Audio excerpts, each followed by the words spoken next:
Hello friends, BBG educational hub में आपका स्वागत है। अब हम यहाँ से एक और इम्पॉर्टेंट चैप्टर शुरू करने वाले हैं जो हम 3 पार्ट्स में कवर करेंगे, जो 3 भागों में होगा। भाग 1 ये है टेम्परेचर, ठीक है। टेम्परेचर और हीट के बारे में हम जानेंगे कि टेम्परेचर क्या होता है, अर्थ पर ये कैसे वर्क करता है, टेम्परेचर से कौन कौन से रीज़न बनते हैं और बाकी सब चीज़ें। ये 3 भागों में कवर होगा। बड़ा चैप्टर है, ध्यान से समझिएगा, संयम से। इस पे क्वेश्चन बनता है, इससे रिलेटेड क्वेश्चंस बनते हैं, जोन से रिलेटेड क्वेश्चन बनते हैं, क्षेत्र से कि कटिबंध कौन सा होता है, जोन कौन से होते हैं, किस प्रकार से ये डिवाइड होते हैं, तापमान की रेंज क्या होती है, तापमान और ऊष्मा कैसे प्रभावित होती है और बाकी सब फैक्टर, ये सभी इसके अंदर हमको देखने को मिलेंगे। हमारा चैप्टर है तापमान और उससे संबंधित अवधारणाएं, टेम्परेचर एंड रिलेटेड कॉन्सेप्ट। हम इसमें आगे बढ़ते हैं। सबसे पहले आपको जान लेना ज़रूरी है कि हीट क्या होती है और टेम्परेचर क्या होता है। हीट क्या होती है और टेम्परेचर क्या होता है, ठीक है। तो यदि सरल शब्दों में बात की जाए, है ना, सरल शब्दों में बात की जाए तो हीट क्या होती है। हीट एक फीलिंग होती है हॉटनेस और कोल्डनेस की। हीट क्या हो जाएगी, हॉटनेस और कोल्डनेस की एक फीलिंग होती है, जिससे हमको क्या पता चलता है कि ये गर्म है या ठंडा है। कोई चीज़ गर्म है या ठंडी है, वो हॉटनेस और कोल्डनेस किस चीज़ से पता चलती है, हमको हीट के कारण पता चलती है, हमको टेम्परेचर से नहीं पता चलती है। और ये हाई टू लो मूव करती है। हाई टू लो मतलब यदि 2 ऑब्जेक्ट है, ये 50 डिग्री सेंटीग्रेड पर है, ये 50 डिग्री सेंटीग्रेड पर है और ये 20 डिग्री सेंटीग्रेड पर है, तो हीट मूव करेगी high temperature to low temperature वाले रीजन में।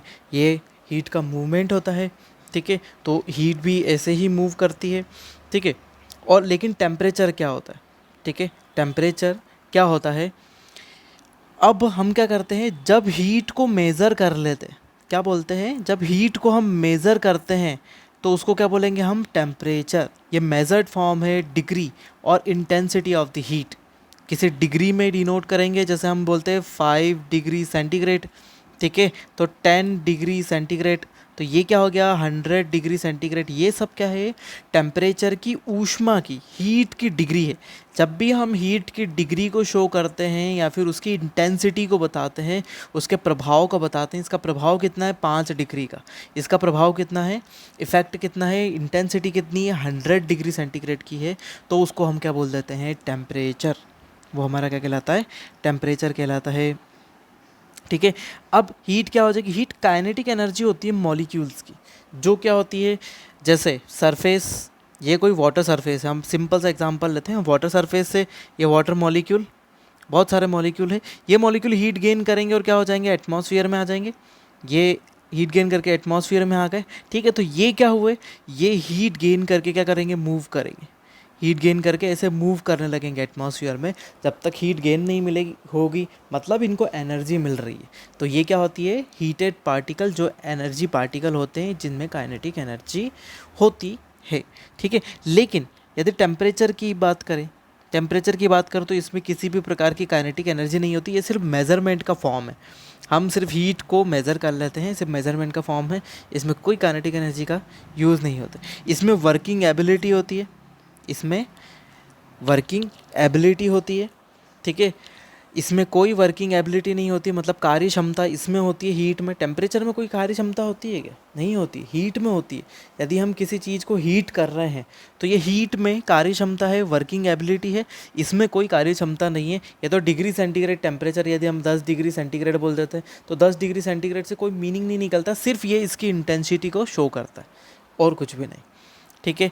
नेक्स्ट अपन चलते हैं इसी का भाग, इसी के समझ चलते हैं, है ना। अब ये गर्म चीज़ से ठंडी चीज़ के ऊपर चलती है। 2 बॉडीज़ के बारे में पहले ही बता दिया, ठीक है, कि ये ठंडे से, गर्म से ठंडे की ओर हमेशा जाएगी, ठीक है। ठीक है, अब क्या होता है, यदि कोई बॉडी हॉटर होगी तो इसकी वैल्यू क्या हो जाएगी, बढ़ जाएगी। इसकी वैल्यू, यदि कोई गर्म चीज़ है तो इसकी वैल्यू क्या होगी, बढ़ेगी, और कोई ठंडी चीज़ है तो इसकी वैल्यू क्या हो जाएगी, कम होती जाएगी, धीरे धीरे कम होती जाएगी। अब इसकी यूनिट क्या होती है, इसकी यूनिट होती है जूल, और इसकी एसआई यूनिट होती है केल्विन, है ना। जूल में हम किसको मेज़र करते हैं, हीट को, और केल्विन में मेज़र करते हैं हम किसको, टेम्परेचर को, ठीक है। और इसको क्यू से डिनोट करते हैं हीट, और इसको डिनोट करते हैं टी से टेम्परेचर, ठीक है। क्यू हीट, जब भी हम कोई सी केमिस्ट्री के रिएक्शन लिखते थे तो हम यदि उस सॉल्यूशन को गर्म कर रहे हैं तो क्यू लिखते हैं, उसके ऊपर हीट प्रोवाइड कर रहे हैं हम उसको। तो अब यहाँ पर फिर बीकर में बताते हैं कि हम इतने degree centigrade, T is equal to 20 degree centigrade ऐसा शो करते हैं, ठीक है। तो शो हम ऐसे करते हैं। तो ये था हीट और टेम्परेचर। हीट सिंपली क्या है, हॉटनेस और कोल्डनेस की फीलिंग है, और टेम्परेचर क्या हो जाता है हमारा, उसका मेज़रमेंट है। हम उसको मेज़र कर लेते हैं किससे, इसी चीज़ से। हम जब भी मेज़र कर लेंगे कि कितना हॉट और कितना कोल्ड, कितना हॉट और कितना कोल्ड। हॉट मतलब जैसे हम बोलते हैं कि गर्मी लग रही है, तो आपको कितने डिग्री सेंटीग्रेड की गर्मी लग रही है, तो वो किससे पता चलेगा, टेम्परेचर से पता चलेगा। आप हीट में नहीं बोल सकते कि आपको गर्मी लग रही तो कैसी गर्मी लग रही, ठीक है। और ठंडा लग रहा है तो कितना ठंडा लग रहा है, तो वो टेम्परेचर का मेज़रमेंट से हमको शो होता है कि कितनी गर्मी और कितनी ठंडी, ठीक है। चलो आगे बढ़ते हैं अपन नेक्स्ट की तरफ।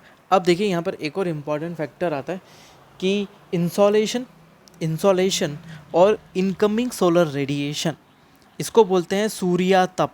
इसको क्या नाम बोलते हैं, सूर्यातप, और सूर्य से आने वाला विकिरण। सूर्यातप और सूर्य से आने वाला विकिरण। अब जो सूरज से जो रेडिएशन आता है वो किस में आता है, माइक्रोवेव्स के फॉर्म में आता है, शॉर्ट वेव्स के फॉर्म में आता है, जो लघु तरंगे कहलाती है। जैसे इंसोलेशन को हम कैसे डिनोट कर सकते हैं, इट इज सन, और इस सरफेस पर जो सोलर रेडिएशन आ रहा है ये क्या कहलाएगा, इंसोलेशन कहलाएगा। सूर्य से आने वाला प्रकाश या सूर्यातप, ठीक है। लेकिन और ज़्यादा स्पेसिफिक डेफिनेशन में जाते हैं तो सन से आने वाला रेडिएशन जो एक पर यूनिट स्क्वायर एरिया में पड़ता है वो क्या कहलाता है, इंसोलेशन ऑफ द सन। एक इकाई क्षेत्रफल में पड़ने वाली सूर्य की किरणें, क्या कहलाती है, इंसोलेशन या सूर्यातप कहलाता है, या फिर सूर्य से आने वाला प्रकाश कहलाता है। ये प्रकाश किस फॉर्म में आता है, ये सन और वहाँ से माइक्रोवेव्स के फॉर्म में आता है। माइक्रोवेव्स मतलब लघु तरंगों के फॉर्म में आता है। ये लघु तरंगे सूर्य से आ रही है, लेकिन जब ये यहाँ पर स्ट्राइक करती है तब ये किस में कन्वर्ट हो जाती है, टेरेस्ट्रियल रेडिएशन में कन्वर्ट हो जाती है, ठीक है। तो ये माइक्रोवेव्स या फिर लघु तरंगों के रूप में जो आती है ना, शॉर्ट वेव्स के रूप में जो आती है, तब क्या होता है, ये ज़्यादा पेनिट्रेशन पावर या फिर भेदन क्षमता इनकी ज़्यादा होती है। यदि इनकी भेदन क्षमता ज़्यादा होगी तो ये हर प्रकार की चीज़ को भेद कर नीचे आ जाएगी, ठीक है। मतलब पेनिट्रेट करके नीचे आ जाएगी। जैसे हमारी विंड हो गई, विंड में गैसेस हो गई बहुत सारी, उन सब गैसेस को से एब्जॉर्ब नहीं होती है। लेकिन जब ये टेरेस्ट्रियल रेडिएशन में बदल जाती है, पार्थिव किरणें भी, ये कौन सी रेडिएशन है, टेरेस्ट्रियल रेडिएशन यदि इसमें कन्वर्ट हो जाती है तब क्या हो जाती है, ये एब्जॉर्ब हो सकती है। एटमॉस्फेयर में जितने भी पार्टिकल है वो इसको एब्जॉर्ब करते हैं, ठीक है। तो टेरेस्ट्रियल रेडिएशन क्या होती है, एब्जॉर्ब होती है, और जो इधर से हमारी शॉर्ट वेव रेडिएशन आ रहा है वो एब्जॉर्ब नहीं होता है, ठीक है। सूर्य से आने वाली किरणें हैं वो क्या कहलाती है, हमारा सूर्यातप। पर यूनिट एरिया में पड़ने वाला सूरज की रोशनी को हम क्या कहते हैं, सूर्यातप कहते हैं। ये किस फॉर्म में आता है, शॉर्ट वेव के फॉर्म में आता है, और टेरेस्ट्रियल रेडिएशन के फॉर्म में वापस हो जाता है, ठीक है। अब इनका अवशोषण नहीं होने का कारण, एब्जॉर्ब नहीं होने का कारण ये है क्योंकि इनकी फ्रिक्वेंसी ज़्यादा होती है, फ्रिक्वेंसी ज़्यादा है, और जब ये टेरेस्ट्रियल रेडिएशन में बदल जाती है तो इनकी फ्रिक्वेंसी कम हो जाती है, एम्पलीट्यूड बढ़ जाता है, इसलिए ये क्या हो जाती है, एब्जॉर्ब हो जाती है गैसेस से, और हमारे एटमॉस्फेयर को हीट करती है। इंसोलेशन का जो पार्ट होता है कौन सा, टेरेस्ट्रियल रेडिएशन, वो क्या करता है, सबसे ज़्यादा एटमॉस्फेयर को हीट करता है इनकमिंग सोलर रेडिएशन में, ठीक है। अपन हीट बजट देखेंगे इसी चैप्टर में आगे, तो आपको और पता चलेगा अच्छे से कि आने वाली किरणें और जाने वाली किरणें कैसे वर्क करती है पूरी तरीके से, ठीक है। तो ये था हमारा इंसोलेशन या इनकमिंग सोलर रेडिएशन। नेक्स्ट अपन चलते हैं। अब देखिए यहाँ पर हमने सूरज से आने वाला प्रकाश तो देख लिया, सोलर इंसोलेशन। अब हम उससे सूरज से आने वाला प्रकाश नहीं बोलेंगे बार बार, अब हम बोलेंगे इसको क्या, इंसोलेशन, क्योंकि हम समझ चुके हैं इंसोलेशन क्या है, पर यूनिट एरिया में पड़ने वाला सन का लाइट। अब क्या होता है कि इसको जो इंसोलेशन आ रहा है, जैसे इंसोलेशन को अफेक्ट करने वाले मतलब ये रेडिएशन अभी सरफेस तक नहीं पहुंचा है। जब सरफेस पर पहुंचेगा जब ही तो टेम्परेचर इंक्रीज़ करेगा। टेम्परेचर इंक्रीज़ कब होगा? जब सरफेस पर पहुंचेगा। लेकिन ये सरफेस पर पहुंच ही नहीं पा रहा है। ऐसे फैक्टर जो इसको सरफेस पर पहुंचने से रोके, या फिर सरफेस पर पहुंचे तो सही लेकिन अनइवन पहुंचे, इवनली डिस्ट्रीब्यूट ना हो। ये क्या हो जाएगा? इवनली डिस्ट्रीब्यूट ना हो। ऐसा फैक्टर्स को हम देखने वाले हैं जो किसको अफेक्ट कर रहे हैं? इंसोलेशन को अफेक्ट कर रहे हैं। ठीक है, चलो आगे बढ़ते हैं। देखिए, सबसे पहला फैक्टर होता है लेटीट्यूड्स, और इसी के साथ ही हम जोड़ देंगे लॉन्गिट्यूड। लेटीट्यूड और लॉन्गिट्यूड अब देखो, लेटीट्यूड लॉन्गिट्यूड कैसे इफेक्ट करते हैं। देखो, अब हमको तो ये पता है कि ये हमारा इक्वेटर है। इक्वेटर के ऊपर ही हमेशा सूर्य सीधा चमकता है। ठीक है, जैसे जैसे हम पोल्स की तरफ जाते हैं टेम्परेचर क्या होता जाता है? कम होता जाता है। क्यों? क्योंकि ये देखिए, यहाँ से सनलाइट क्या होता जा रहा है? बिखरता जा रहा है, ज़्यादा एरिया में फैलता जा रहा है। ये देखो, पहले यहाँ पर इतने से एरिया में सनलाइट रह रहा है, फिर उसके बाद एरिया बढ़ा हुआ और ये इस इलाके में फैल गया ऐसा। तो क्या हो जाता है? सन की रेडिएशन का एंगल चेंज हो जाता है। ये देखिए, यहाँ पर एंगल चेंज हो गया है 90 डिग्री पर। जब भी सूर्य किसी भी जगह पर सीधा चमकेगा मतलब वर्टिकल होगा, है ना, ओवरहेडेड होगा, सिर पर चमकेगा, तब क्या हो जाएगा? यदि सूर्य सीधा चमकता है किसी भी जगह पर तो कंडीशन क्या होती है? वहाँ पर तापमान ज़्यादा होता है, टेम्परेचर ज़्यादा होता है। लेकिन जैसे जैसे हम उस तरफ जाते जाते हैं तो क्या होता है? इसका एंगल चेंज होता है। देखो, एंगल चेंज हो रहा है, ये हम इसको बेस मान लेते हैं। ये एंगल चेंज होता जा रहा है। ये देखिए, जैसे जैसे एंगल चेंज होगा वैसे वैसे टेम्परेचर क्या होगा? कम एब्जॉर्ब होगा। सरफेस एब्जॉर्ब नहीं करेगी। यदि हम इसको एक और साइड में डायग्राम में देखें, ये सन, यदि हम किसी प्लेट को सामने रखते हैं तो ये क्या हो जाएगी? जल्दी से हीट होगी। चीज़ें क्या हो जाएगी? जल्दी से हीट होगी। लेकिन यदि हम ये सन है और इस प्लेट को तिरछा कर दें तो ये लाइट क्या हो जाएगी? बहुत बड़े एरिया में फैल जाएगी। देखिए, इस बड़े एरिया में फैल गई। ठीक है, इसके कंपैरिजन में यदि हम सीधा प्लेट रखते हैं तो उसमें ये रेडिएशन सिर्फ इतने एरिया में ही फैल रहा है। मतलब क्या हो रहा है? इस छोटे एरिया में कॉन्सेंट्रेट हो रहा है और इस बड़े एरिया में फैल रहा है। तो हीटिंग कौन से एरिया में ज़्यादा होगी? इस वाले एरिया में ज़्यादा हीट होगा। इसीलिए इक्वेटर पर टेम्परेचर क्या होता है? ज़्यादा होता है, क्योंकि सूरज सीधा चमक रहा है। और जैसे जैसे हम पोल्स की तरफ बढ़ते हैं तो रेडिएशन क्या होता है? बड़े एरिया में फैल जाता है। ठीक है, तो ये कौन सा हो गया? लेटीट्यूड हो गया। अब लॉन्गिट्यूड्स के बारे में भी, ये लॉन्गिट्यूड्स के बारे में भी, लेटीट्यूड लॉन्गिट्यूड दोनों ही ऐसा अफेक्ट करते हैं। तो ये हो गया हमारा लेटीट्यूड के बारे में। अब लॉन्गिट्यूड के बारे में देखते हैं। जैसे अर्थ पर ये लॉन्गिट्यूड्स बने हुए, देखो अब कैसे अफेक्ट होता है कि यहाँ पर कभी कभी, कहाँ पर, यहाँ पर है तो यहाँ कॉन्टिनेंट है, यहाँ ओशियन है, फिर यहाँ कॉन्टिनेंट आ गया, फिर बीच में ओशियन आ गया। तो ऐसी कंडीशन में जो लॉन्गिट्यूड वाले एरिया होते हैं तो वहाँ पर भी इवनली डिस्ट्रीब्यूट नहीं हो पाता है टेम्परेचर, क्योंकि एक जगह ओशियन है, जैसे ये अफ्रीका आ गया, ये अफ्रीका हो गया, फिर उसके बाद यहाँ ओशियन है, अरेबियन सी है। ठीक है, और इधर की तरफ क्या आ गया? फिर यहाँ पर इंडिया आ गया। तो अब कंडीशन क्या होगा? यहाँ पर टेम्परेचर क्या होगा? यहाँ पर टेम्परेचर तो नॉर्मल रहेगा, क्योंकि पानी वाला इलाका है। पानी वाले इलाके में टेम्परेचर इतना ज़्यादा हाई और लो नहीं होता है। ठीक है, तो लेटीट्यूड्स लॉन्गिट्यूड्स वाले पे भी इफेक्ट करता है कि यहाँ टेम्परेचर अलग होगा, यहाँ अलग होगा, यहाँ अलग होगा, यहाँ अलग होगा। क्योंकि हम लेटीट्यूड लॉन्गिट्यूड को फिक्स रखे हुए हैं कि यदि 0 डिग्री जा रहा है तो 0 डिग्री ग्रीन विथ से जा रहा है, तो हर लॉन्गिट्यूड पर अलग अलग टेम्परेचर होगा। और हर लेटीट्यूड पर भी क्या होगा? टेम्परेचर की कंडीशन अलग अलग होगी सोलर रेडिएशन के कारण। ठीक है, तो ये पहला फैक्टर था। दूसरे फैक्टर की तरफ चलते हैं, डिस्टेंस फ्रॉम द सी। इसको एक और नाम से जाना जाता है कॉन्टिनेंटल इफेक्ट, है ना, महाद्वीपीयता का प्रभाव। हिंदी में महाद्वीपीयता का प्रभाव या फिर कॉन्टिनेंटल इफेक्ट। अब देखो, जैसे जैसे हम ये कॉन्टिनेंट है और इधर की तरफ ओशियन है, ये ओशियन है पूरा अच्छा बड़ा फैला हुआ है। ठीक है, यदि ओशियन इस इलाके में फैला हुआ है तो ओशियन वाले इलाके में ये कोस्ट पर टेम्परेचर क्या होगा? टेम्परेचर कम होगा। टेम्परेचर कम होगा क्योंकि ओशन से यहाँ से विंड चलती है, तो विंड इस इलाके को ठंडा बना के रखेगी। प्लस यहाँ पे ह्यूमिडिटी होगी तो टेम्परेचर नॉर्मल होगा।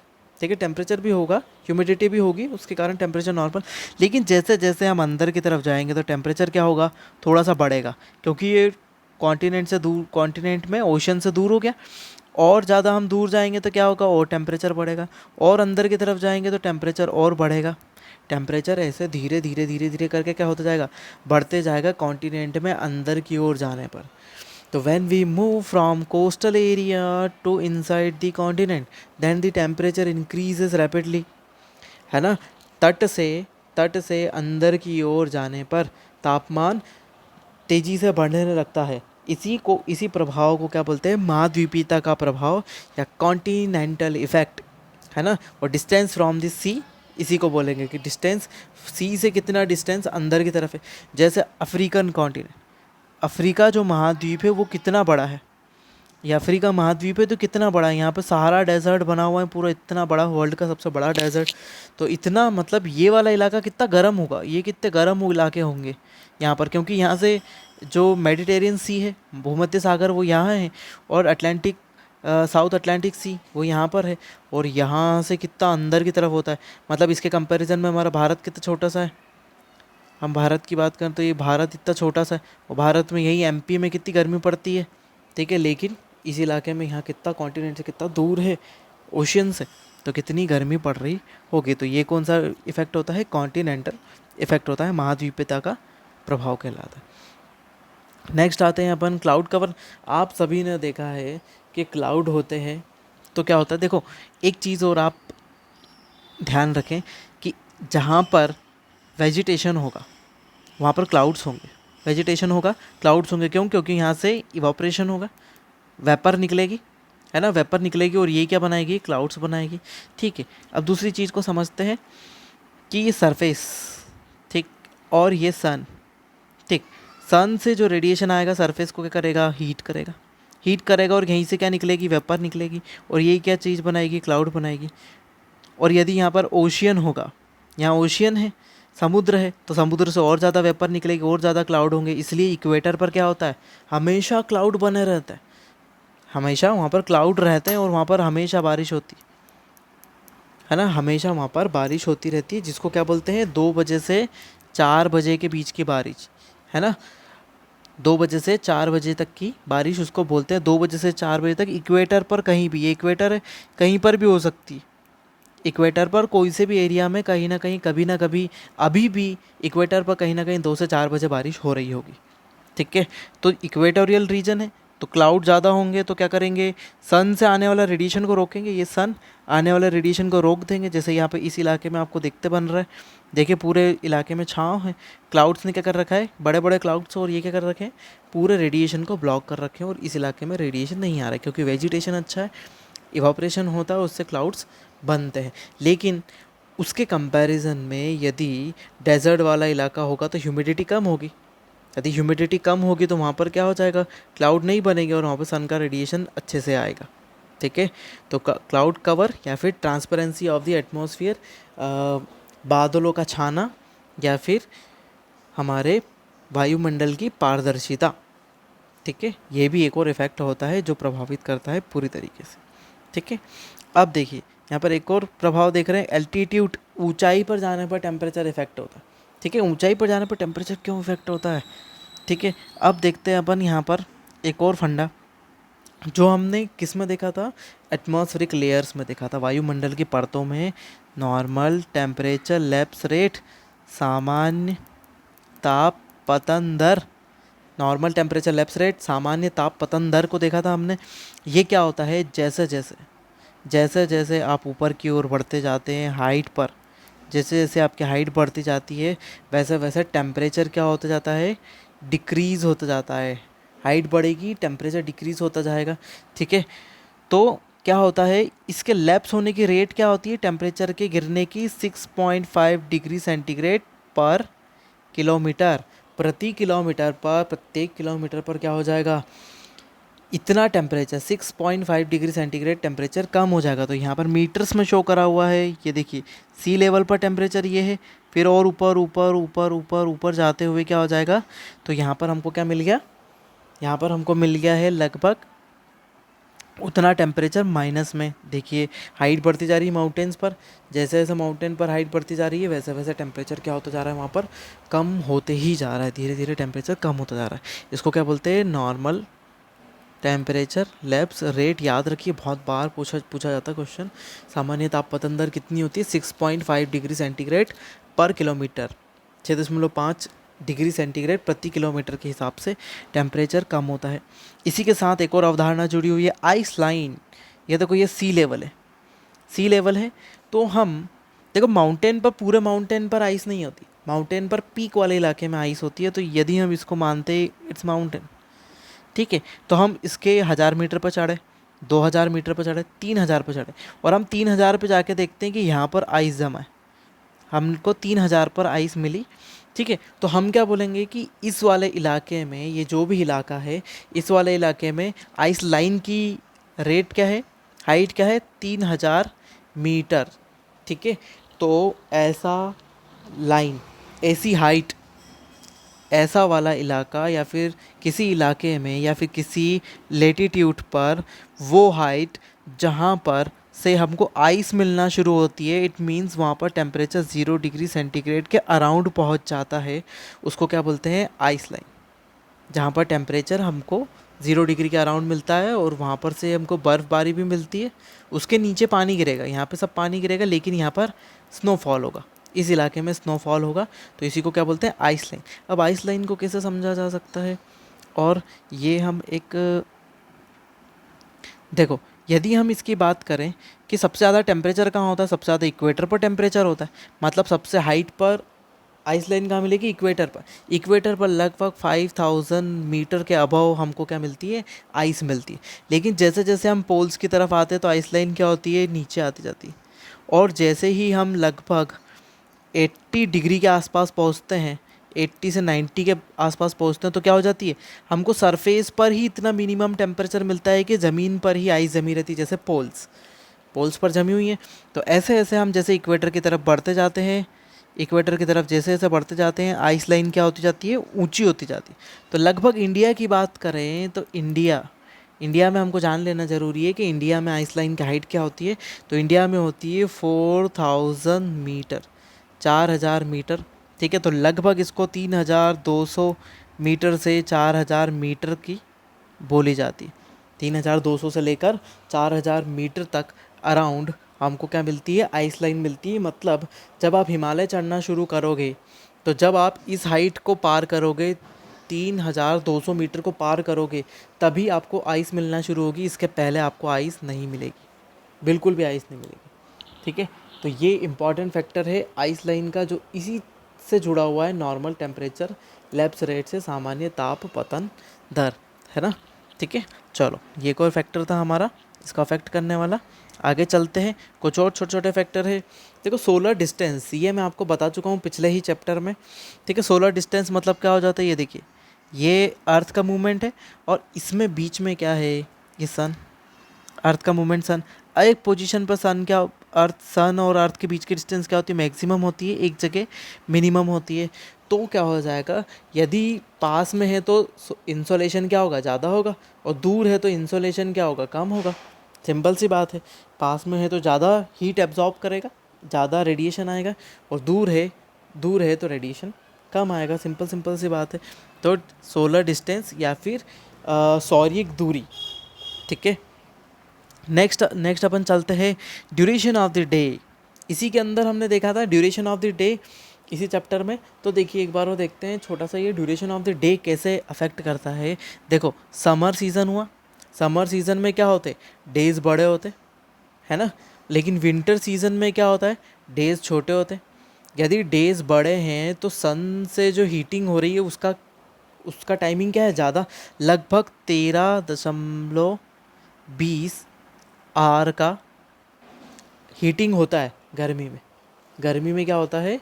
गर्मी के मौसम में, समर सीज़न में 13.20 से 40 मिनट, है ना, 13 घंटे 20 मिनट या 40 मिनट के आसपास क्या होता है? हीटिंग होती है सरफेस की, ठीक है। वैसे ही विंटर में क्या हो जाएगा? विंटर में क्या हो जाएगी? नाइट्स बड़ी हो जाएगी, डेज छोटे हो जाएंगे। तो यदि डेज छोटे होगा तो डेज में कूलिंग का टाइम कितना हो गया? सरफेस को ठंडा होने का टाइम रात में कितना हो गया? लगभग 13 घंटे लग जाते हैं सरफेस को ठंडे होने में इसके आसपास का समय। ठीक है, तो एग्जैक्ट टाइम नहीं बोल सकते क्योंकि डे का ड्यूरेशन थोड़ा थोड़ा जैसे घटता जाता है, फिर एकदम सबसे बड़ा दिन आता है, फिर वापस होते होते होते होते फिर अलग अलग होता है, क्योंकि equator per day and night equal होते हैं, डे और नाइट इक्वल बराबर बराबर होते हैं। ये वाली दो डेट है, 21 ऑफ मार्च और 23 ऑफ सितंबर। इस दिन इक्वेटर पर क्या होते हैं, इक्वेटर पर हमारे डे और नाइट बराबर होते हैं। लेकिन यदि हम बात करें किसकी, tropic of cancer, tropic of cancer पर कब सबसे बड़ा दिन होता है, ट्रॉपिक ऑफ कैंसर पर होता है 21 ऑफ जून।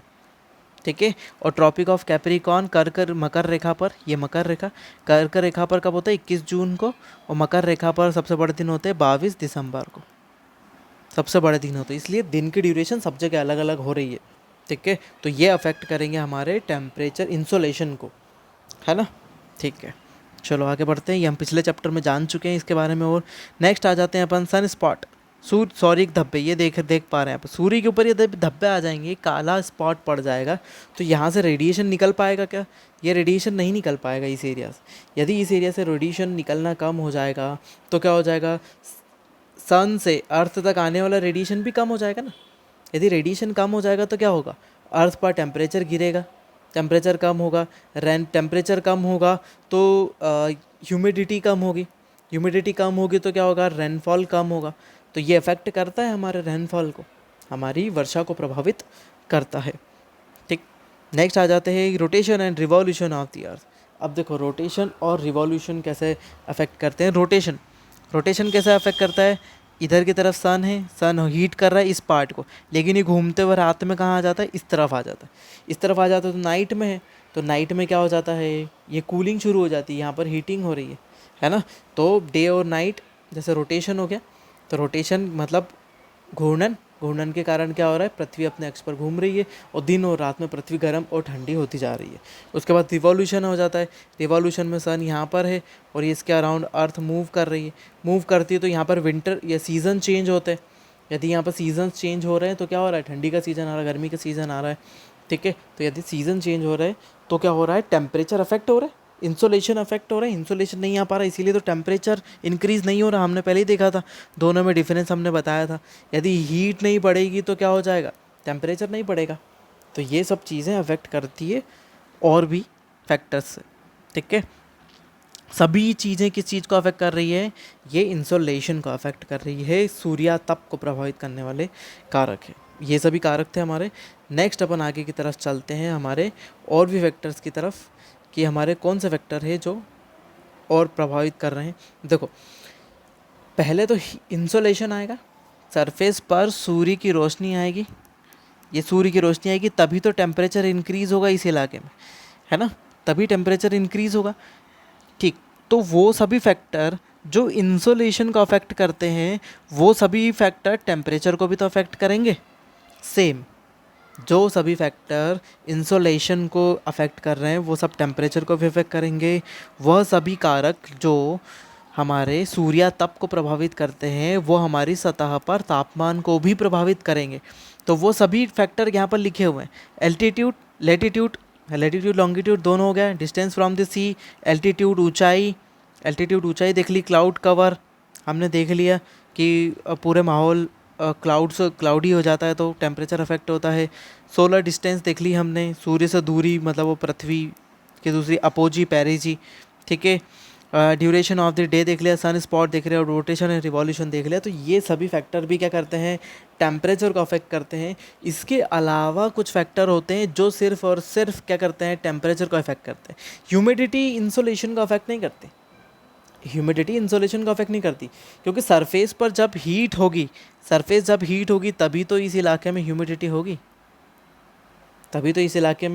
होगी, यदि टेम्परेचर नहीं होगा तो ह्यूमिडिटी होगी ही नहीं, तो वो इंसोलेशन को कैसे अफेक्ट कर सकती है। इसीलिए ये जो सभी फैक्टर है ये सिर्फ और सिर्फ टेम्परेचर को अफेक्ट करेंगे। तो इसमें सबसे पहला फैक्टर देखते हैं ह्यूमिडिटी। अब ह्यूमिडिटी क्या होता है, ह्यूमिडिटी हमारे एटमॉस्फेयर में मौजूद क्या होती है, वेपर पार्टिकल होते हैं। देखिए, humidity is the amount of the water vapour in the atmosphere.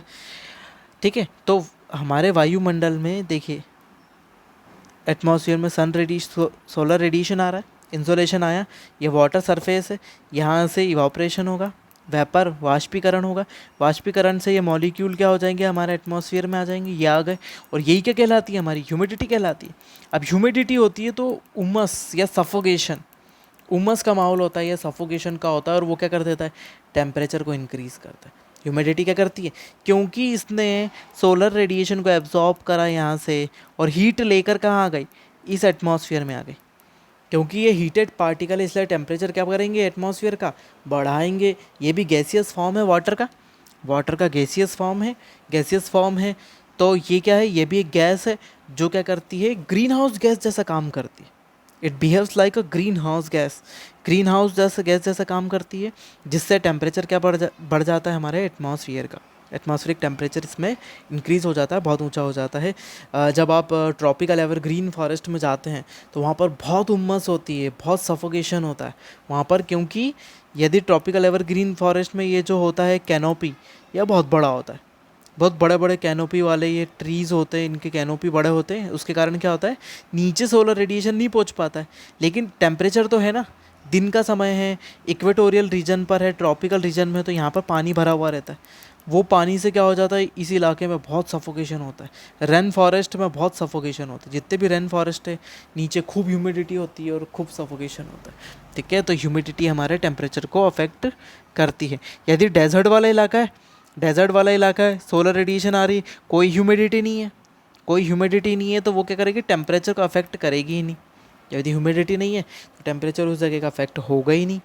ठीक है, चलो अब फिर आप बोलेंगे कि डेजर्ट का टेम्परेचर इतना क्यों होता है, तो डेजर्ट का टेम्परेचर इसलिए इतना होता है क्योंकि ये क्या है, स्टोन्स है, या फिर ये छोटे छोटे छोटे रेत है, सिलिका है। अब क्या करते हैं, ये मिनरल है, इसमें मिनरल्स मिले हुए होते हैं, स्टोन्स किससे मिलकर बने होते हैं, मिनरल्स से मिलकर बने होते हैं। ये क्या करते हैं, टेम्परेचर एब्जॉर्ब करते हैं, और प्लस यहाँ से निकलने वाला ये रिफ्लेक्ट बैक भी कर देते हैं बहुत सारा रेडिएशन। ये बहुत सारा रेडिएशन क्या करेंगे, रिफ्लेक्ट बैक करेंगे, और यहाँ मौजूद गैसें क्या कर लेगी, एब्जॉर्ब कर लेगी इन गैसेस को। यदि इनको गैसेस एब्जॉर्ब कर लेगी तो क्या हो जाएगा, टेम्परेचर तो अल्टीमेटली बढ़ ही जाएगा ना, इसलिए डेजर्ट में टेम्परेचर बहुत ज़्यादा होता है। नेक्स्ट अपन आगे चलते हैं नेक्स्ट फैक्टर की तरफ। नेक्स्ट आता है विंड। विंड क्या होता है, मूवमेंट होता है एयर का, मूवमेंट ऑफ द एयर, वायु का चालन। वायु जब तेज़ी से चलती है तो वो उसको क्या बोलते थे, हम विंड बोलते हैं, है ना, या फिर पवन बोलते हैं। ठीक है, अब क्या करती है, देखो ये सरफेस यदि गर्म हो रही है, देखो यहाँ पर सूरज की रोशनी तो आ रही है, तो ये सरफेस गर्म हो रही है। यदि ये सरफेस गर्म हो रही है और यहाँ पर अच्छी ठंडी हवा चल रही है, ओशियन से अच्छी ठंडी हवा चल रही है, तो क्या करेगी, ये सरफेस को ठंडा करने लगेगी, ये हवाएं क्या करने लगेगी, ये सरफेस को ठंडा करने लगेगी, तो मतलब टेम्परेचर क्या हो जाएगा, डिक्रीज़ होने लगेगा धीरे धीरे। लेकिन ये इलाका तो कौन सा है, पेड़ पौधे लगे हैं, तो यहाँ पर ह्यूमिडिटी होनी चाहिए, वो क्या करेगी, सब ह्यूमिडिटी को बहा के ले जाएगी यहाँ से दूसरी जगह, उड़ा के ले जाएगी, और टेम्परेचर क्या हो जाएगा इस इलाके का, कम हो जाएगा। तो विंड क्या करती है, इफेक्ट करती है, कूल करती है, सरफेस को ठंडा करती है। ठीक है, नेक्स्ट अपन देखते हैं types of surface, types of land surface, है ना। अलग अलग प्रकार की भूमि देखी जाती है, अलग अलग प्रकार की भूमि देखी जाती है, लैंड सरफेस अलग अलग टाइप के होते हैं। जैसे कोस्टल एरिया, ये अलग सरफेस, लैंड सरफेस का फैक्टर है। प्लेन अलग होते हैं, ये प्लेन हो गया हमारा, मैदान हो गए, ये पठार हो गए, या पठारी इलाका हो गया, पठार क्षेत्र हो गए, नदी बेसिन हो गया, रिवर बेसिन इलाका हो गया, माउंटेन्स हो गए। अब सब जगह टेम्परेचर की कंडीशन अलग अलग है ना। जैसे प्लेन है तो प्लेन में हवाएं चल रही है, प्लेन में हवाएं चल रही है, तो इसलिए टेम्परेचर क्या है, अलग है। लेकिन हमारा प्लेट्यू वाला रीजन है, प्लेट्यू वाला रीजन थोड़ा ऊंचा है, लेकिन ये किससे बना हुआ है, स्टोन से बना हुआ है, पत्थर ही पत्थर है यहाँ पर। ठीक है, लेकिन रिवर भी नहीं निकल रही, तो ये कौन सा थोड़ा सा सूखा इलाका होगा, तो टेम्परेचर यहाँ क्या होगा, ज़्यादा होगा प्लेट्यू वाले इलाके में। जैसे महाराष्ट्र वाले इलाके में हम देखते हैं, वहाँ पर टेम्परेचर ज़्यादा रहता है, महाराष्ट्र में टेम्परेचर ज़्यादा रहता है। ठीक है, यदि प्लेन है तो प्लेन कौन सा है, हो भी सकता है डेजर्ट प्लेन हो, या फिर रिवर प्लेन हो, रिवर वाला नदी वाला प्लेन हो, नदी वाला मैदान हो, या डेजर्ट प्लेन हो सकता है, मे भी हो गया, हमने बोला यहाँ पर ये डेजर्ट प्लेन है सपोज। ठीक है, तो डेजर्ट प्लेन है तो यहाँ पर क्या सूखा इलाका है, तो मैदान तो है लेकिन सूखा हुआ है, ये मैदान तो है लेकिन नदी वाला है, गीला मैदान है, तो टेम्परेचर की कंडीशन दोनों में अलग अलग हुई। और माउंटेन तो हमने देखा ही है, टेम्परेचर क्या होता है, कम होता जाता है हाइट पे, नॉर्मल टेम्परेचर लैप्स रेट, सामान्य तापपतन दर के कारण टेम्परेचर कम होता जाता है। ठीक है, तो ये कंडीशन थी जो क्या थी, लैंडफॉर्म सरफेस सतह की संरचना भी क्या करती है, तापमान को प्रभावित करती है। नेक्स्ट अपन आते हैं एस्पेक्ट। अब देखिए ये थोड़ा सा समझने लायक है। मैंने बोला कि ये एक पर्वत श्रृंखला है, ऐसी खड़ी हुई है, ठीक है, ठीक। अब सनराइज किस तरफ से होता है, इस तरफ से। हम बोलते हैं कि ये कौन सा रीजन है, ईस्ट है, और सनराइज इधर से होता है। तो ये जब सनराइज यहाँ से होता है, ठीक है, जब सनराइज यहाँ से हो रहा है तब क्या होगा, ये वाला एरिया क्या होगा, हीट होगा क्योंकि सन की रोशनी पूरी यहीं तक ही पड़ रही है। सन यहाँ पर पहुँचेगा, दोपहर का समय होगा, ठीक है, सुबह सुबह का समय है, तो ये क्या है, ये वाला सरफेस ही हीट हो रहा है। लेकिन जब सन यहाँ पर होगा, जब सन क्या होगा, जब टॉप पर होगा, तो ये पूरा सरफेस हीट होगा। लेकिन अब क्या हुआ, ये जो दूसरी तरफ वाला है, वेस्टर्न साइड, वेस्ट साइड वाला इलाका है, अब वेस्ट साइड वाला इलाका गर्म होना शुरू हुआ। दोपहर के बाद पर्वत के उस तरफ वाला हिस्सा गर्म होना शुरू हुआ, ठीक है। अब इस वाले हिस्सा की को क्या शुरू शुरू होगी, कूलिंग, और ये क्या हो गया, हीटिंग शुरू हो गया, क्योंकि शाम होते होते ये वाला हिस्सा ही गर्म होगा, और इधर क्या आ जाएगी, पर्वत के दूसरी तरफ, माउंटेन की दूसरी तरफ छाँव आ जाएगी, इसलिए ये हीट नहीं हो पाएगा। यदि हीट नहीं हो पाएगा तो क्या हो जाएगा, ये सरफेस क्या हो जाएगी, गर्म, ठंडी होने लगेगी, ये गर्म होने लगी। इट मीन्स क्या हो जाएगा कि ये एक समय पे ये हिस्सा गर्म होगा, और फिर एक समय पे ठंडा होगा, एक समय पे गर्म होगा, एक समय पे ठंडा होगा।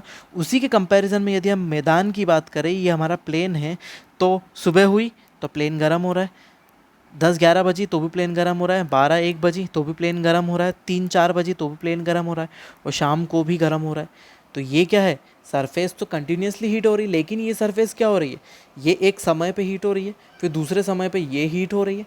तो अलग अलग एक्सपेक्ट में, है ना, अलग अलग भूमि की संरचना में, है ना, अलग अलग उतार चढ़ाव में क्या होती है, अलग अलग तरीके से भूमि गर्म होती है। और स्लोप होगा, यदि माउंटेन, इसके ऊपर माउंटेन भी है, इसके ऊपर प्लेट्यू हो सकता है, प्लेट्यू वाला इलाका हो सकता है, यहाँ से रिवर्स गुजर सकती है, तो और भी फैक्टर इसके अंदर ही इंक्लूड हो जाएंगे, जो क्या करेंगे, फैक्टर्स इसको अफेक्ट करेंगे, ठीक है। चलो, तो ये एस्पेक्ट था हमारा। नेक्स्ट आ जाते हैं अपन ओशियन करंट में। ओशियन करंट मतलब देखो, एक छोटा सा एग्जांपल अपन देते हैं, नॉर्थ अमेरिका।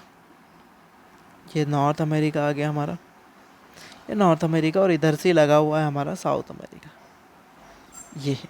देखो, अब इधर कौन सा है, पैसिफिक ओशियन और अटलांटिक ओशियन, ठीक है। अब इधर पोल से, और ये इक्वेटर जा रही है यहाँ से, ये जा रही है इक्वेटर, ठीक। यदि इक्वेटर यहाँ से जा रही है, तो जो भी ओशियन करंट मतलब क्या होता है, समुद्र में उठने वाली तरंगे या लहरें, समुद्र में उठने वाली तरंगे या लहरें, ये किस कारण से मूव होती है, पृथ्वी के घूमने के कारण ये भी मूव होती है। जैसे हमारा विंड सिस्टम इफेक्ट होता है अर्थ के मोशन से, पृथ्वी के घूमने से, वैसे ही हमारी समुद्र की तरंगे भी प्रभावित होती है। वैसे ही ये करंट क्या होगी, ये इस तरफ चलेगी। जब भी कोई समुद्री तरंगे इक्वेटर से आती है या फिर वेव्स आती है, करंट आती है, तो वो क्या करती है, टेम्परेचर ज़्यादा वाली आती है, जो क्या करती है, जिस भी किनारे पर टकराएगी वहाँ का टेम्परेचर बढ़ाएगी। यदि वो पोल से आती है, यदि कोई सी भी तरंगे है और वो कहाँ से आ रही है, पोल्स से आ रही है, तो पोल से क्या हो जाएगी, टेम्परेचर कम होगा। यदि पोल से आ रही है तो कौन सा होगा, टेम्परेचर कम होगा। टेम्परेचर कम होगा तो कोस्टल एरिया का टेम्परेचर क्या हो जाएगा, कम हो जाएगा। तो ये टेम्परेचर को अफेक्ट कर रही है, हाँ कर रही है। उसके बाद जैसे यहाँ पे हम दो बात करें, हम आगे इसको समझेंगे, अल नीनो और ला नीनो। सबसे अच्छा एग्जांपल अल नीनो, ला नीनो, ये चिली और पेरू का कोस्ट, ये चिली पेरू कोस्ट है। तो अल नीनो क्या होती है, जो भूमध्य रेखा से इक्वेटर से किस तरफ चलती है, चिली और पेरू की तरफ चलती है, हर 4 साल में एक बार। 4 साल में एक बार ये तरंगे चलती है, और चिली और पेरू कोस्ट का टेम्परेचर क्या कर देती है, बढ़ा देती है। इसको क्या बोलते हैं, अल नीनो, ठीक है। इसको बोलते हैं अल नीनो, जो क्या है, हॉट करंट है, गर्म जलधारा है। अल नीनो जो इक्वेटर से पैसिफिक ओशियन में चल रही, कहाँ पे चल रही है, प्रशांत महासागर में चलती है, चिली और पेरू कोस्ट पर, साउथ अमेरिका में, ठीक है। इसको बोलते हैं अल नीनो, जो गर्म होती है। लेकिन इसका प्रभाव ख़त्म करने के लिए जब कंडीशन नॉर्मल होती है, वो कौन सी चलती है, ला नीनो। अल नीनो और ला नीनो ये कौन सी होती है, देखो आप पोल से आ रही है तो कौन सी होगी, कोल्ड करंट होगी। तो ये क्या है, ला नीनो कोल्ड करंट होती है, जो कहाँ किसकी तरफ बढ़ रही है, हमारी इस कोस्टल एरिया की तरफ बढ़ रही है, और इस कोस्टल एरिया को क्या करती है, ठंडा कर देती है वापस। तो अल नीनो और ला नीनो हमारी दो इम्पॉर्टेंट क्या है, कोल्ड करंट है, एक हॉट करंट है और एक कोल्ड करंट है, जो अफेक्ट करती है मॉनसून को, इंडियन मॉनसून को। ये क्या करती है, अफेक्ट करती है भारतीय मॉनसून को, पूर्ण रूप से प्रभावित करती है। जब भी अल नीनो ला नीनो होता है तब हमारा मॉनसून कमज़ोर होता है।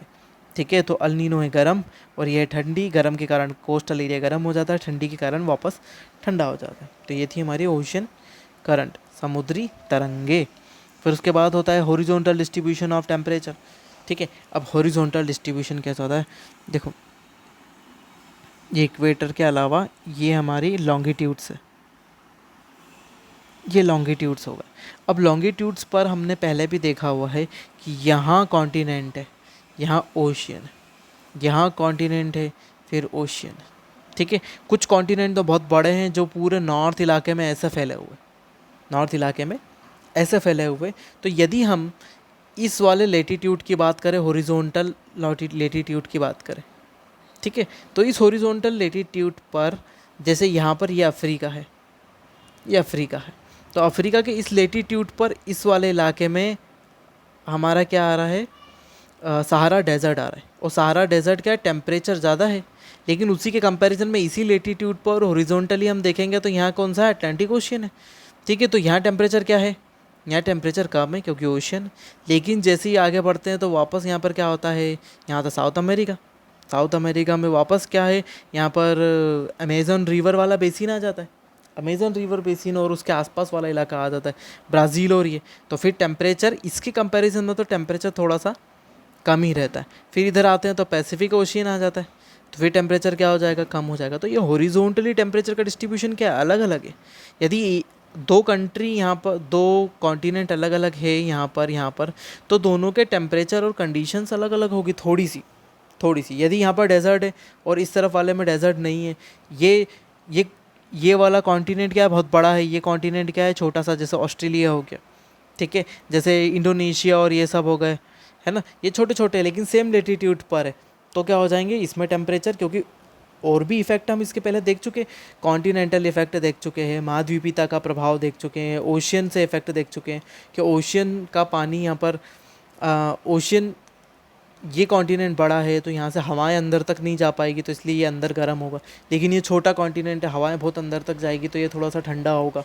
तो सेम लेटीट्यूड पर हॉरिजॉन्टली भी क्या हो जाते हैं, कॉन्टिनेंट में टेम्परेचर टू टेम्परेचर डिफरेंस होता है। ठीक है, और आगे बढ़ते हैं अपन, जनवरी एंड जुलाई टेम्परेचर। देखो जनवरी एंड जुलाई टेम्परेचर का क्या फंडा है, ये सन और ये हमारा अर्थ का मोशन है। ठीक है, एक यहाँ है, एक यहाँ है। ठीक है, ये नियर की कंडीशन है और ये फारदेस्ट कंडीशन। ठीक है, अब नियर की कंडीशन कब आती है, आपने देखा होगा नियर की कंडीशन कब आती है, जब सबसे नज़दीक होता है 3 जैन, और ये सबसे दूर कब होता है, 4 जुलाई। 4 जुलाई को क्या होता है, सबसे ज़्यादा दूर होता है सूरज, 3 जन को सबसे नज़दीक होता है। तो आप बोलेंगे कि नज़दीक होने के कारण भी सूरज यहाँ पर नज़दीक है ना, कब, 3 जनवरी को, फिर भी हमारे यहाँ ठंडी क्यों, विंटर सीज़न क्यों चल रहा है, ठंडी का मौसम क्यों है ना, ठंडी का मौसम क्यों है, इसीलिए क्योंकि इस समय जब 3 जनवरी होती है तब हमारा जो सन होता है वो सदर्न हेमिस्फीयर में होता है, दक्षिणी गोलार्ध में होता है। और दक्षिणी गोलार्ध में क्या है, सबसे ज़्यादा ओशियन है, ओशियन ज़्यादा है। एक बार वर्ल्ड मैप देखिएगा तो उसके अंदर ओशियन ज़्यादा है यहाँ पर। यदि नीचे की तरफ ओशियन ज़्यादा है तो कंडीशन क्या हो रही है कि ये पानी इतनी जल्दी हीट होगा क्या, इतना सारा पानी है, इतना सारा पानी है, जो 200 मीटर से ज़्यादा सूरज की रोशनी जाती ही नहीं है ओशियन में नीचे, ये भी याद रखिए। सूरज की रोशनी 200 मीटर से ज़्यादा नीचे जाती नहीं है, तो ओशियन पूरा गर्म हो पाएगा, नहीं हो पाएगा। ठीक है, तो इस कंडीशन में ये हो जाता है कि सूरज के पास होने के बावजूद भी, है ना, जनवरी में टेम्परेचर हाई नहीं होता है। फिर जुलाई टेम्परेचर, ठीक है, जुलाई टेम्परेचर की क्या बात है, 4 जुलाई को सूरज क्या होता है, सबसे दूर होता है, 4 जुलाई को सूरज सबसे दूर होता है। लेकिन टेम्परेचर इंक्रीज़ क्यों, फिर टेम्परेचर डिक्रीज़ क्यों नहीं हो रहा है, क्योंकि ये नॉर्दर्न हेमिस्फीयर में होता है, ये इक्वेटर हो गई। अब नॉर्दर्न हेमिस्फीयर में होता है, नॉर्दर्न हेमिस्फीयर में क्या है, लैंड ज़्यादा है, जैसे पूरा एशिया महाद्वीप मौजूद है, फिर अफ्रीका आता है इसके अंदर, यूरोप आता है, नॉर्थ अमेरिका आता है, तो कितना सारे कॉन्टिनेंट यहाँ पर लैंड एरिया ज़्यादा है, भूमि क्षेत्र यहाँ पर ज़्यादा है। नॉर्दर्न हेमिस्फीयर में, उत्तरी गोलार्ध में भूमि क्षेत्र ज़्यादा होने के कारण टेम्परेचर यहाँ पर ज़्यादा बना रहता है, दूर होने के कारण भी, क्योंकि सरफेस जल्दी गर्म होती है, सरफेस जल्दी गर्म होती है, स्टोन जल्दी गर्म होते हैं, मिनरल्स से बने हुए हैं, तो ये क्या हो जाएंगे, जल्दी गर्म हो जाते हैं। ठीक है, इसलिए जनवरी और जुलाई के टेम्परेचर में ये अफेक्ट पड़ता है, ये प्रभाव यहाँ पर होता है। ठीक है, नेक्स्ट इन्वर्जन ऑफ टेम्परेचर, तापमान का व्युत्क्रम, इसको हम आगे देखने वाले हैं। तापमान क्या होता है, सिंपल सी ये बात करें, हमने इसके पहले नॉर्मल टेम्परेचर लैप्स देखी थी। नॉर्मल टेम्परेचर लैप्स रेट, यदि हम बोलते हैं 6.5 डिग्री सेंटीग्रेड की टेम्परेचर से ऊपर जाते हुए टेम्परेचर क्या हो रहा है, कम होता जाता है, तो इन्वर्जन ऑफ टेम्परेचर में क्या हो जाता है, टेम्परेचर ऊपर जाते हुए क्या होने लगता है, बढ़ने लगता है, टेम्परेचर ऊपर जाते हुए बढ़ने लगता है। इसी चैप्टर में हम आगे की तरफ देखेंगे दूसरे तीसरे भाग में कि इन्वर्जन ऑफ टेम्परेचर क्या है, वहाँ बहुत अच्छे से समझेंगे। यहाँ पर आप ये समझिए कि ऊपर जाते हुए टेम्परेचर का क्या है, उल्टा पुल्टा हो रहा है। यहाँ पर पहले क्या बताया था हमने कि टेम्परेचर गिरने लगता है, टेम्परेचर लेस होने लगता है, लेकिन यहाँ पर क्या हो रहा है, टेम्परेचर इंक्रीज होने लगता है। इसको क्या बोलते हैं, इन्वर्जन ऑफ टेम्परेचर, तापमान का व्युत्क्रम। ठीक है, तो ये थे हमारे टेम्परेचर से रिलेटेड कुछ फंडे, और हम इसके सेकंड पार्ट में मिलेंगे और दूसरे पार्ट में और भी टेम्परेचर से रिलेटेड फंडे देखेंगे, क्योंकि चैप्टर बहुत बड़ा है और बहुत सारे फैक्टर है, बहुत सारी चीज़ें हैं, हम इनको समझेंगे और जानेंगे कि कैसे कैसे हमारा टेम्परेचर हमारे अर्थ को इफ़ेक्ट करता है और बाकी सब चीज़ें। और आप बने रहिए बीबीजी एजुकेशनल हब के साथ। मिलते हैं नेक्स्ट चैप्टर के साथ। Thank you so much.